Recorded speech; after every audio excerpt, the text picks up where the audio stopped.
The strange growth. The night on the alien world was quiet, but inside the hidden laboratory, nothing felt calm. Strange blue lights blinked on machines, screens showed warning signals, and the air was heavy with fear. In the center of the room stood an alien scientist named Zerath.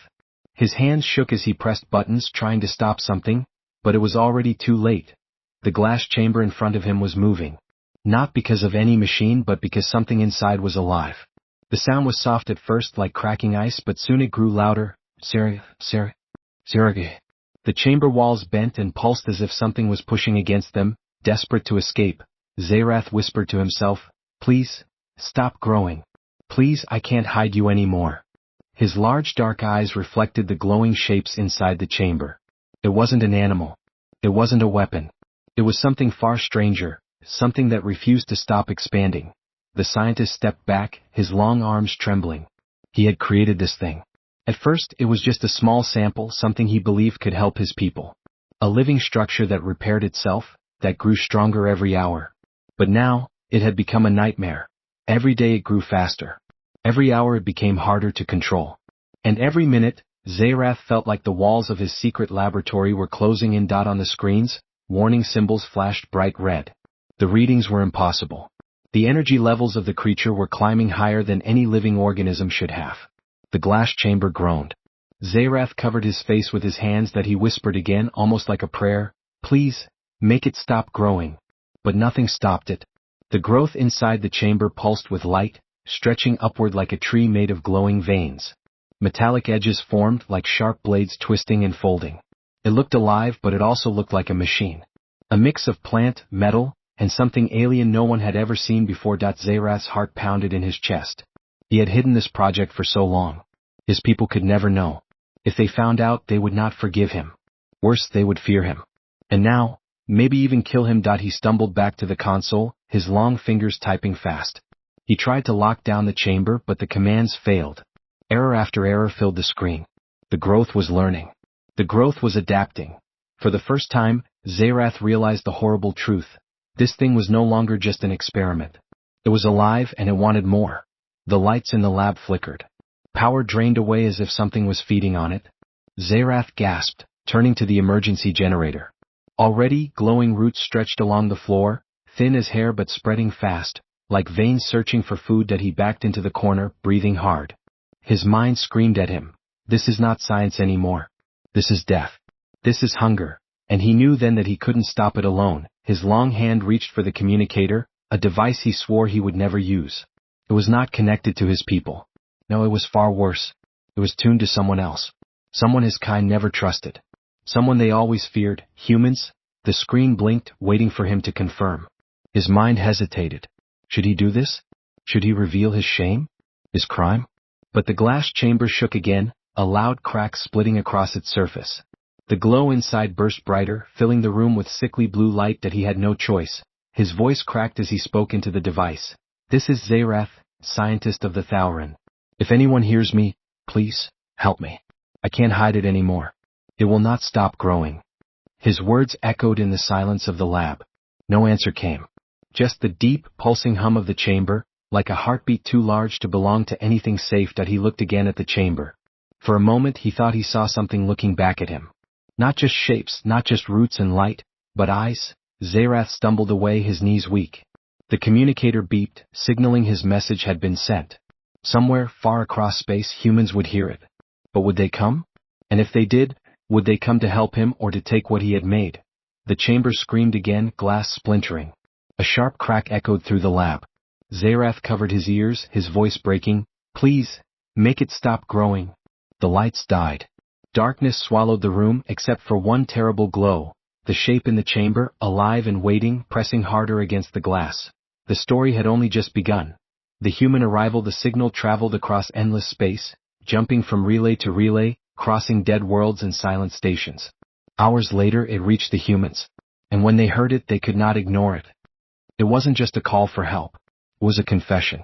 An alien voice, trembling, saying, "Please, make it stop growing. I can't hide it anymore." Most alien species would rather die than beg humans for help. For centuries, the Thauren had called humans reckless, dangerous, and too young to be trusted. Yet here was one of their own, breaking the silence, asking for human aid, And humans? Well, humans were curious creatures. A fast transport ship, the Dauntless, cut through hyperspace answering the call. On board, soldiers prepared in silence while one figure stood apart, a scientist, Dr. Elias Carter. Unlike the others, Carter was not carrying weapons. He carried questions. Why would an alien scientist call us? One soldier whispered as he checked his rifle. This smells like a trap. Maybe, Carter said softly, his eyes fixed on the message repeating on the screen. Zerath's voice trembled each time it played. But that doesn't sound like a trap. That sounds like a man drowning. The Dauntless dropped out of hyperspace near a gray, stormy planet. Lightning cracked through thick clouds. The alien laboratory was hidden deep in a mountain, its coordinates sent in the desperate message. The ship descended, landing pads unfolding onto sharp black rock. The wind screamed across the cliffs. The soldiers marched out first, their armor shining in the storm, weapons raised. Carter followed, clutching his tablet, his mind racing with theories. They reached the sealed entrance. It opened with a slow hiss, like the mountain itself was exhaling. Inside was darkness, broken only by faint blue lights. The air smelled metallic, like burned wires and something rotten. Stay sharp, the captain muttered. The group moved through narrow corridors, their lights flashing over cracked walls. Strange lines ran along the floor, thin glowing roots, almost like veins. They pulsed faintly, leading deeper into the facility. Dr. Carter crouched to look closer. These aren't cables, he whispered. They're alive. The soldiers exchanged uneasy looks. Deeper inside they finally found him. Zerath stood hunched over, his long alien body trembling. His pale skin glowed faintly under the blue light. His wide black eyes reflected both fear and relief as he saw the humans. You came, Zerath's voice cracked. I did not believe you would. The captain raised his rifle. Hands where I can see them, alien. No tricks. Zerath obeyed, his clawed hands shaking in the air. His voice was weak, desperate. No tricks. I'm already punished. I only ask, you listen. Dr. Carter stepped forward, ignoring the captain's warning glare. You're Zerath. You sent the message. Tell us, what is growing here? The alien's face twisted with shame. His voice dropped to a whisper. I created it. The words echoed through the corridor, heavier than the storm outside. The soldiers tensed. One muttered, called it. This is a setup. But Zerath shook his head violently. No, not a trap. A curse. My curse. I thought I could shape life itself. I thought I could grow a living structure, a tool for healing, for rebuilding our dying colonies. But it changed. It learned. It grows without end. It eats energy. It spreads into everything. It does not stop. The captain scoffed. Sounds like a weapon to me. Zerath's eyes widened. Weapon? No, not a weapon. A monster. It will not serve anyone. It will only consume. Already it is here, in the walls, in the power lines. Soon it will reach the surface. Then, your world, my world, all worlds. Dr. Carter felt a chill crawl down his spine. He looked again at the glowing veins on the floor. They were pulsing faster now, like they could sense fresh prey. Show us, Carter said firmly. Zerath hesitated. His lips trembled, but he turned and began walking. Call me. But remember my warning. Once you see, there is no forgetting. They followed him through twisting corridors. The deeper they went, the more the walls cracked. Glowing roots stretched like claws, climbing across the ceiling, drinking from the lights. Several soldiers aimed their weapons nervously. Finally, they reached the chamber.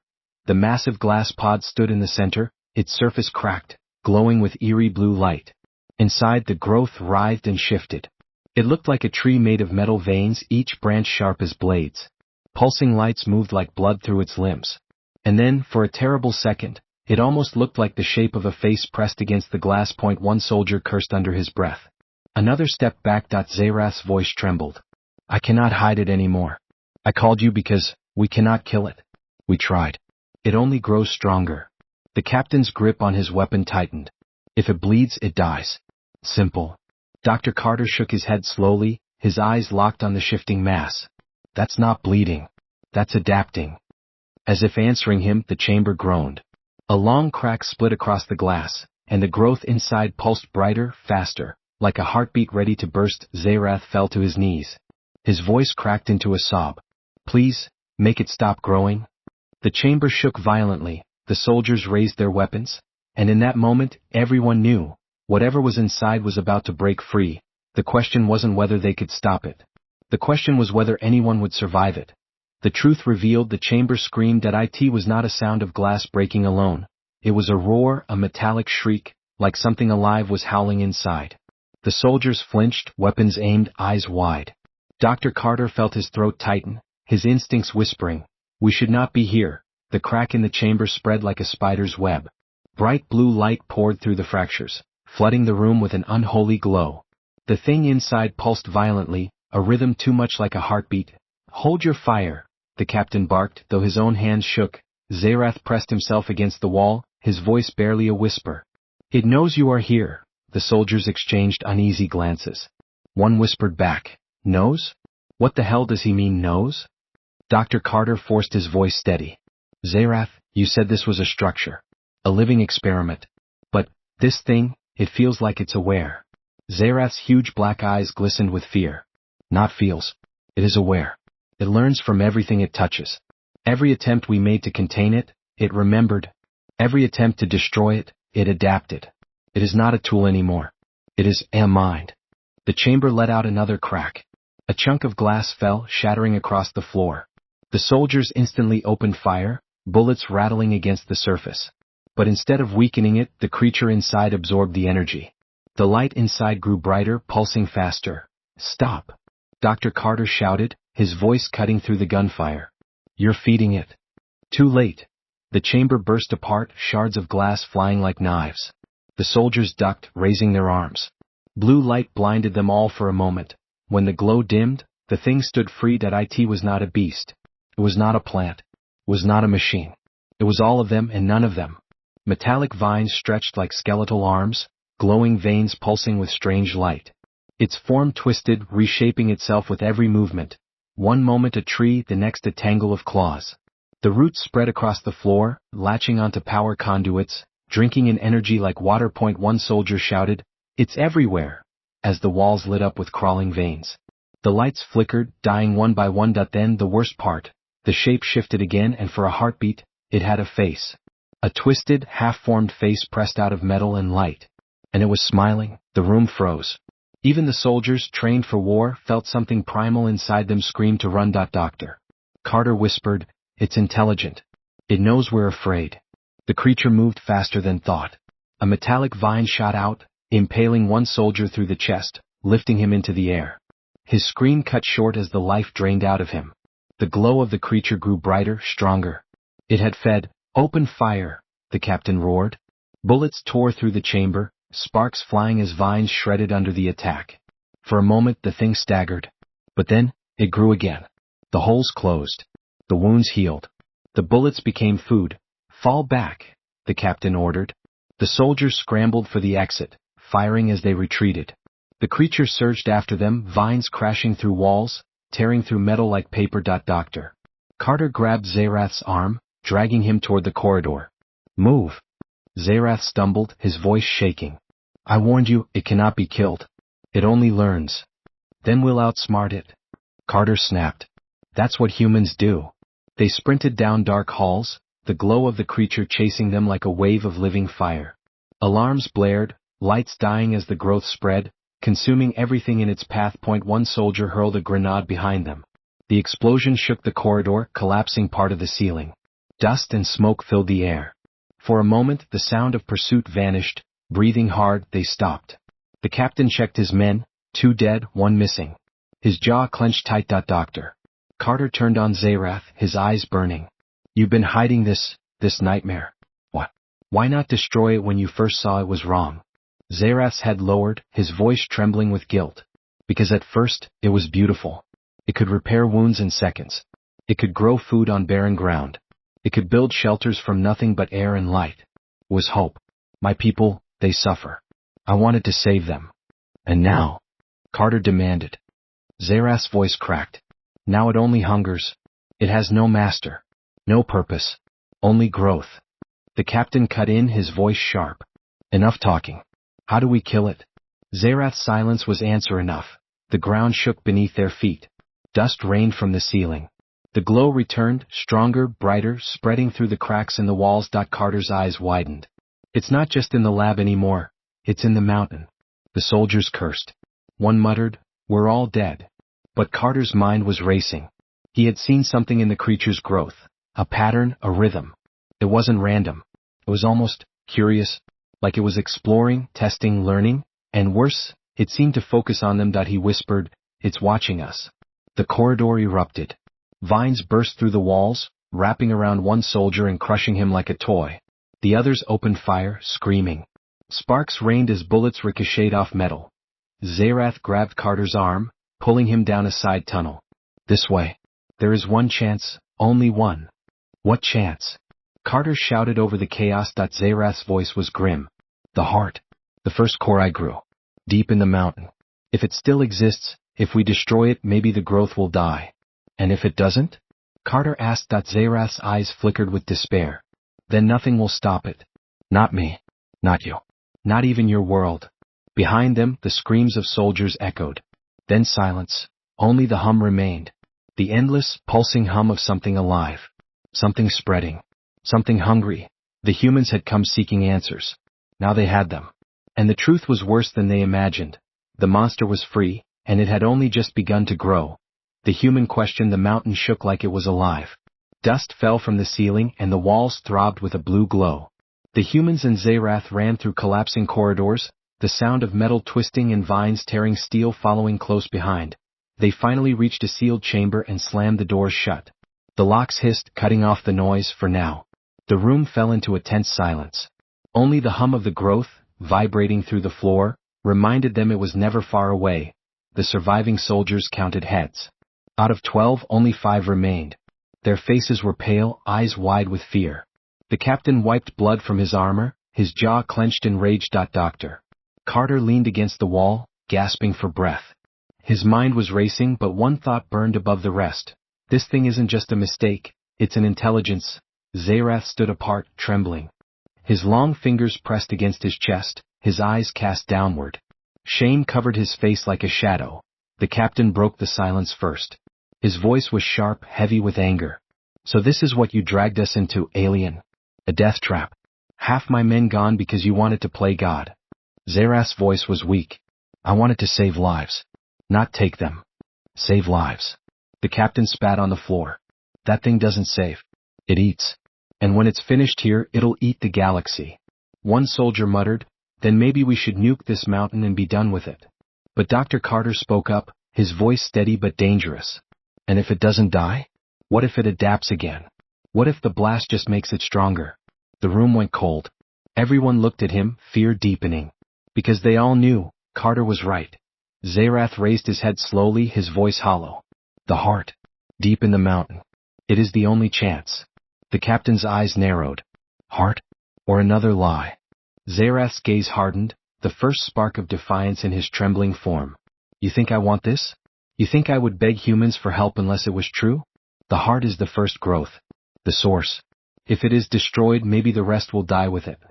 "Maybe," the captain said darkly. "And maybe you're leading us into a trap." Dr. Carter stepped between them, his voice rising. "Enough. This isn't about you or him or your pride. This is about survival. And if Zerath says the heart is our only shot, then we don't have a choice." The captain's eyes burned with fury, but he stayed silent. For a moment, no one spoke. Only the hum of the monster filled the air, vibrating through their bones. Then one soldier, young, nervous, broke the silence. His voice shook as he whispered, what if we could control it?" Everyone turned. The captain frowned. "Control it?" The soldier swallowed hard. "Think about it. A living weapon that can't be killed. That heals itself. That feeds on anything. If Earth had this, no one could touch us." Dr. Carter's head snapped toward him, his eyes blazing. "Are you insane? You saw what it did to your friends. It doesn't serve anyone. It doesn't obey. It consumes." But the idea was planted and it spread like poison. Another soldier muttered, "He's not wrong. The galaxy fears us already. With this, we'd be unstoppable." Zerath recoiled, his voice filled with horror. "No, you do not understand. That thing has no loyalty. It will not be your weapon. It will only wear your skin while it eats your world from the inside." The captain said nothing. He just stared at the glowing cracks spreading along the walls, his mind clearly torn. His duty screamed to destroy it. But another voice whispered, the voice of power.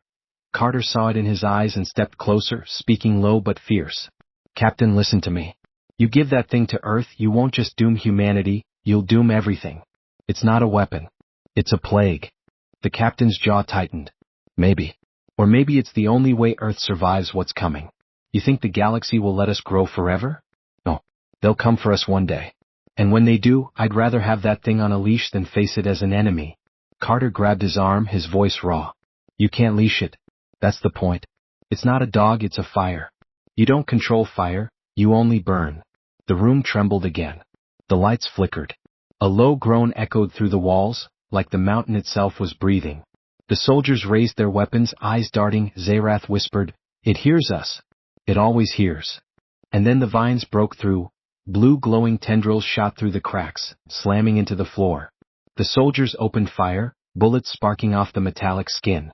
The growth twisted, splitting into more vines, reaching hungrily. "Move!" the captain roared. They blasted open a side door and rushed into another corridor, the vines tearing through behind them. The humans and Zerath ran, the growth chasing like a tidal wave of glowing roots. The mountain screamed with each quake, dust falling in heavy clouds that as they fled. Carter glanced at the captain. The man's face was hard, unreadable. And Carter knew then, the fight wasn't just against the growth. It was against the temptation inside their own ranks. The question was no longer can we destroy it? The question was, will we choose to? Because the monster wasn't only in the walls. The monster was now in their minds. The race against time, the mountain groaned like a dying beast. Walls cracked, the floor split, and glowing blue veins spread across the stone like fire racing through dry grass.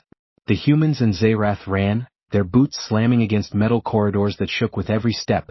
Behind them came the sound no soldier was trained to face.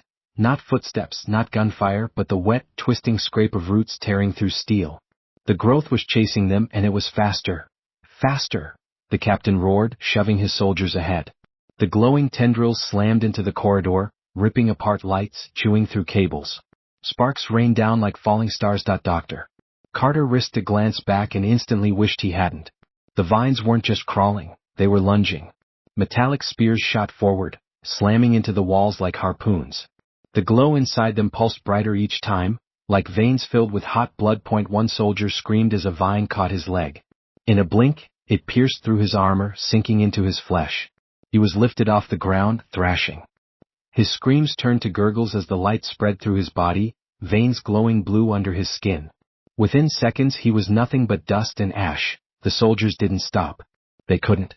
Fear drove them harder than discipline ever could. "This way!" Zerath shouted, veering into a side tunnel. His long alien limbs moved with desperate speed, his black eyes wide with terror. The humans followed, turning sharply into the darkness.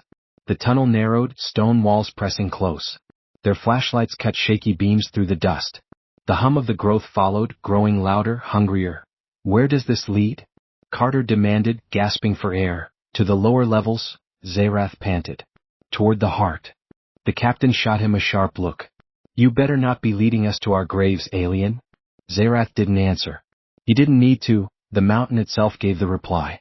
A deafening crack split the tunnel as roots burst through the ceiling, whipping down like monstrous tentacles. "Down!" the captain roared. The group dove forward as vines slammed into the floor, missing them by inches. The tunnel behind them collapsed, rocks and metal crashing down, cutting off the way they had come. Trapped. No going back. Only forward. They scrambled to their feet and kept running. The air grew hotter, thicker, as if the mountain's lungs were filling with smoke. Carter coughed, sweat dripping down his face. He couldn't shake the thought that they weren't just running through a mountain anymore, they were running through the body of something alive. The tunnel widened into a cavern. Here the growth was everywhere. Blue veins climbed the walls, pulsing, breathing. The ceiling dripped with glowing liquid that hissed when it hit the stone. One soldier raised his rifle and opened fire. Bullets tore into the vines, sparks flying. But the wounds closed instantly. Worse, the creature grew from the damage, sprouting more tendrils. "Stop shooting!" Carter shouted. "It's learning." The soldier hesitated, then lowered his weapon with trembling hands. The captain cursed under his breath. "Then how do we fight it?" Zerath's voice was tight, desperate. "You don't fight it. You outrun it. The heart is all that matters." They pressed on, weaving through the cavern. Vines whipped around them, slamming into the ground with bone-crushing force. One soldier tripped. Carter reached for him, but a vine struck first, wrapping around the man's torso. The soldier's scream echoed as he was dragged upward into the shadows. The sound cut off in an instant. Carter stumbled forward, bile rising in his throat. Each death made the creature stronger. Each death made it hungrier.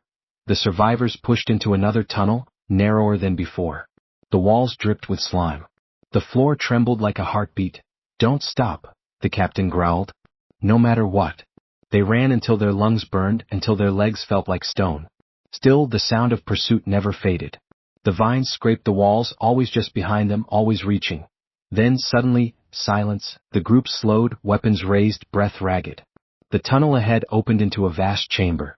In the center, a shaft plunged deep into the mountain, glowing faintly. The air vibrated with a low hum, deeper than thunder, older than language. Carter stepped forward, peering into the abyss. His stomach dropped. The shaft wasn't empty. It was filled with twisting veins, pulsing like the arteries of a living heart. Zerath's voice trembled as he spoke. "There. That is where it begins. The first core I grew. The heart." The captain gripped his rifle, eyes scanning the chamber. "How do we destroy it?" Zerath lowered his head. "That. I do not know. Nothing we tried worked. Fire. Acid. Radiation. All of it only made it stronger. But if it has a weakness, it must be at the core." "Great," one soldier muttered. "So we just throw ourselves into hell and hope for the best." Before anyone could reply, the silence shattered, the walls split open, and vines poured into the chamber like a flood. Dozens, maybe hundreds, twisting, glowing, reaching. The ground shook violently. Rocks rained from the ceiling. "It knows we're here," Carter shouted. "Then we finish this now," the captain roared. The soldiers opened fire, not to kill but to buy time. Bullets sparked against vines as they surged forward, forcing the growth to hesitate, to divide its attention. "Move!" Zerath screamed, pointing to a narrow bridge that crossed the shaft. It led deeper, toward the core. The group sprinted across the bridge as vines slammed down around them, shattering stone, whipping past their heads. One vine snapped across the bridge, splitting it in half. Carter nearly fell, his arms flailing. The captain grabbed him, hauling him back just as another vine smashed down. The bridge collapsed behind them, cutting off retreat. They made it to the far side, panting, trembling, weapons nearly empty. The chamber roared with the sound of vines slamming into stone. Carter looked back across the glowing abyss, his voice barely a whisper. "We can't go back. Only forward." The captain nodded grimly. "Then forward it is." The group pressed deeper into the mountain, the hum of the heart growing louder, stronger, like a drumbeat that shook their bones. Each step felt like walking closer to the center of a storm. But Carter couldn't shake one thought. The growth wasn't just chasing them, it was hurting them. And if Zerath was wrong, if the heart wasn't a weakness but the source of its true strength, then walking forward wasn't survival, it was suicide. The sacrifice. The tunnels groaned as if the mountain itself was alive. Every wall, every ceiling, every floor was pulsing now, veins of blue light spreading like cracks in glass. The deeper the humans and Zerath went, the louder the hum became, a heartbeat so powerful it rattled their bones. The heart was close. The group staggered into a wide chamber carved by the alien facility. Once it might have been a reactor room. Now it was unrecognizable. The growth had claimed everything. Machinery was twisted with roots, steel beams bent into organic shapes, wires pulsing like arteries. Dr. Carter felt sweat drip down his face. His breath came in shallow bursts. This isn't a mountain anymore, he thought. We're inside it. Inside something alive. The captain scanned the chamber, his voice sharp. "How far, alien?" Zerath raised a trembling hand, pointing toward a massive door at the far end. The metal was warped, veins crawling across it, glowing brighter than ever. Beyond that, the heart waits. The surviving soldiers checked their rifles. Their faces were pale, their eyes hollow. None spoke. They didn't need to, they all felt it. The mission wasn't just dangerous. It was suicide, and the creature knew. The ground shook, dust raining from above. The veins along the walls began to throb faster, brighter. The hum rose in pitch, no longer just a vibration but a voice. It wasn't words, but it felt like one. "I know you. I see you. Come closer." A soldier cursed under his breath. "It's calling us." Dr. Carter's voice was low. "Not calling. Luring." The captain's jaw tightened. "Doesn't matter. We finished this." They approached the door. Zerath stepped forward, placing his long hands against the veins. They recoiled slightly, twitching as if in pain. The alien closed his eyes, whispering something in his own language. Then with a surge of strength he ripped the veins apart. The door creaked, groaned, then slid open with a shriek of torn metal. The chamber beyond stole their breath. The heart filled the cavern. A colossal mass of twisting roots and crystalline veins pulsed with blinding blue light. It wasn't shaped like any organ Carter had seen. It was both tree and machine, a monument of hunger, alive and endless. The glow of it bathed the humans in sickly light, painting their faces with horror, and it was breathing. With every pulse, the ground shook. With every hum, the air thickened. The sound was no longer just vibration. It was whispers. Soft, low, crawling into their ears, into their minds. One soldier dropped his rifle, clutching his head. "Do you hear that? It's telling me things," another soldier shouted. "Ignore it." But his voice cracked with fear. Carter gritted his teeth, forcing the whispers out. They weren't words but feelings, promises, temptations. "Join me. Be part of me. No pain. No fear. Endless life." The captain shook the soldier who had dropped his weapon. "Focus. Stay with me." But the soldier's eyes glowed faintly blue. His veins shimmered under his skin. He turned, smiling a strange, broken smile. Before anyone could stop him, the vines struck. They wrapped around him, pulling him into the heart. His scream echoed only for a second before it was swallowed by the glow. The whispers grew louder. Stronger. Carter's stomach twisted. "It's not just alive. It's aware. It wants us." The captain growled. "Then we kill it here. No matter the cost." He raised his weapon and fired into the heart. Bullets tore into the pulsing mass. Blue light flared, the cavern shaking violently. The vines screamed, thrashing wildly, but the wounds closed instantly. The bullets became food. The glow grew brighter. "Stop!" Carter shouted, grabbing the captain's arm. "You're making it stronger." The captain shoved him back, rage burning in his eyes. "Then how do we kill it?" Silence. No one had an answer. And then Zerath stepped forward. His long body trembled, but his eyes were calm now. Resigned. "There is only one way," he said softly. "It was born from me. From my hands, my mind, my mistake. It is tied to me. If I give myself to it, if I merge with it willingly, perhaps it will collapse. Perhaps I can take it down from within." The humans froze. Doctor. Carter shook his head. "No. That's suicide." Zerath met his gaze. "It is justice." The captain clenched his fists. "You expect us to believe this? That you can just walk in there and it won't die by bullets? It won't die by fire? You saw that yourself." Zerath's voice was steady for the first time since they met. "But it still remembers me. I am its creator. My mind is the key. If I give it myself, it may choke on the weight of my will." The cavern trembled again, vines snapping like whips. Time was running out. Carter's chest ached. He wanted to argue to stop Zerath. But deep inside he knew the alien was right. Sometimes the only way to kill a monster was from the inside. "No," Carter said, stepping forward. "If anyone should do this, it's me. Humans don't let others die alone." Zerath stared at him, shocked. His black eyes glistened. "You would give your life for this? For me? For my mistake?" Carter nodded, his voice firm. "Because that's what humans do. We make mistakes too. But we stand together. Always." The captain's face twisted. "This is madness. Both of you. I won't lose more men." The ground split open. Vines erupted, wrapping around the captain's legs, dragging him down.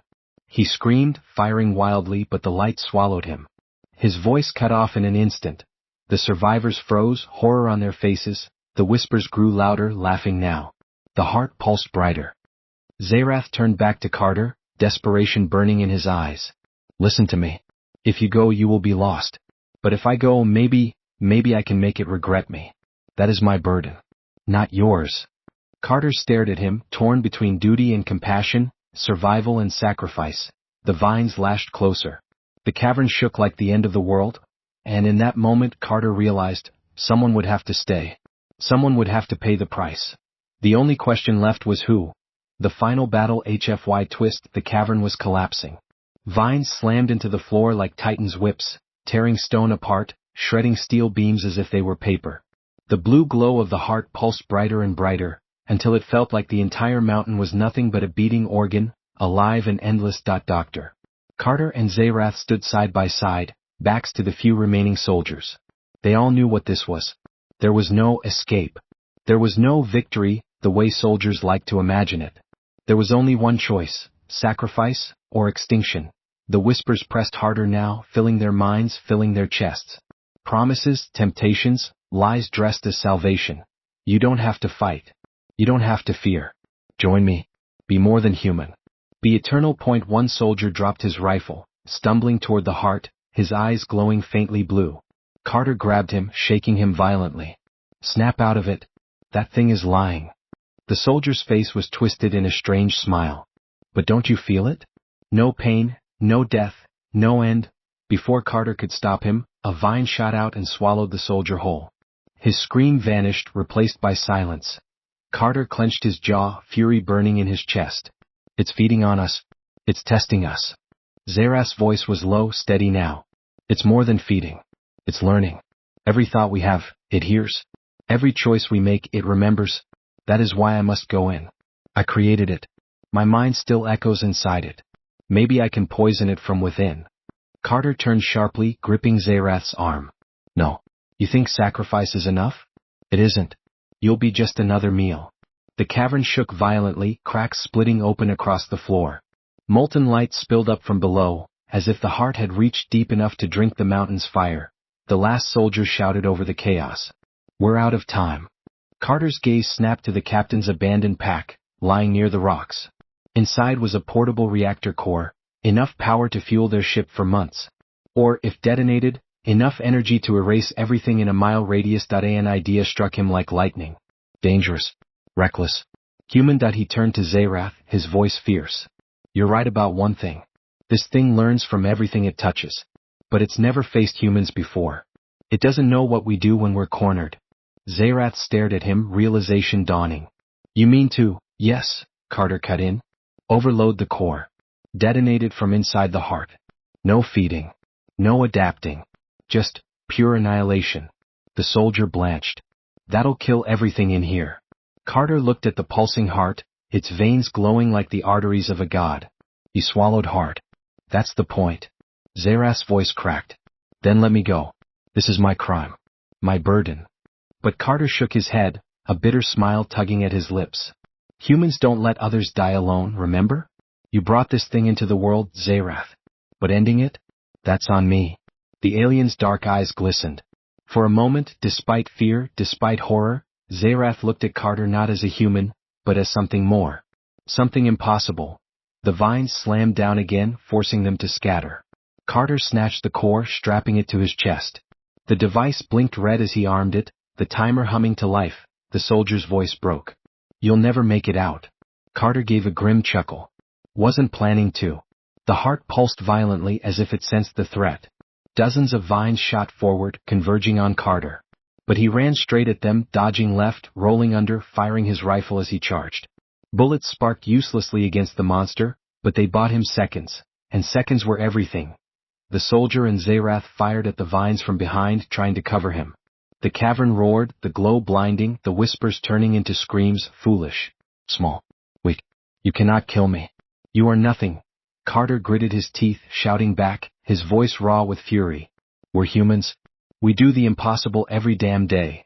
He leapt onto a massive vine, climbing it like a rope, the core strapped tight to his chest. The heart loomed before him, a swirling mass of light and crystal, veins opening like a maw to swallow him whole. That he didn't hesitate, that he dove straight into the glow. Pain ripped through him instantly, searing every nerve, every cell. The whispers screamed in his skull, trying to drown him. He saw flashes, worlds consumed, stars drained, civilizations reduced to ash. The thing wasn't just a monster. It was a future where it had no limits. But Carter clung to one thought, one human thought, stronger than any lie. Better to burn than to bow. He slammed his hand onto the detonator. The world went white. The explosion tore through the cavern, fire and light swallowing everything. The mountain shook like the bones of a god were breaking. The heart screamed, not in whispers, not in promises, but in agony. Its veins burned, its glow flickered, its body tore apart from within. The soldier and Zerath were thrown to the ground as the shockwave ripped past them. The cavern walls collapsed, crushing vines, shattering stone. The mountain itself seemed to roar in its death throes, and then, silence. When the dust settled, only ruin remained. The glowing veins were gone. The whispers had vanished. The heart was nothing but ash and shattered crystal. Zerath pushed himself up, coughing, his body trembling. The soldier lay beside him, alive but barely conscious. There was no sign of Carter. The alien lowered his head, grief heavy in his chest. Yet beneath the sorrow burned something else. Respect. Humans, they were reckless, foolish, fragile. But they were also something no other species was. They carried within them a fire that even monsters couldn't consume. Zerath whispered into the stillness, "You always do the impossible." He turned to the soldier, who nodded weakly. Together they stumbled out of the ruins of the chamber, climbing through broken stone, toward the faint glow of daylight far above. They had survived. The heart was destroyed. But far above them, in the silence of orbit, something stirred. That a shard of crystal, small, almost invisible, drifted free from the explosion. Its glow was faint but steady. It pulsed once, then again like a heartbeat, and it drifted into space, carried toward the stars. The monster was dead, but it was not gone.